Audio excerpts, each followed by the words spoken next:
নমস্কার বন্ধুরা, শুভ সকাল। আমি স্নেহা। আমার নতুন একটি ভিডিওয় আপনাদের অনেক অনেক স্বাগত। আজ বুধবার।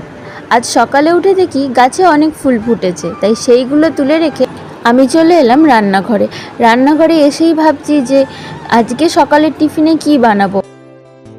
তারপর মনে পড়লো আমি আগের দিন রাত্রে কিছু মটর কড়াই ভিজিয়ে রেখেছিলাম, তো তারপরে সেটাকেই করে নিলাম ঘুগনি, আর এদিকে বানিয়ে নিচ্ছি গরম গরম রুটি। ঘুগনি আর রুটি কার কার খেতে ভালো লাগে প্লিজ কমেন্ট করে জানাবেন।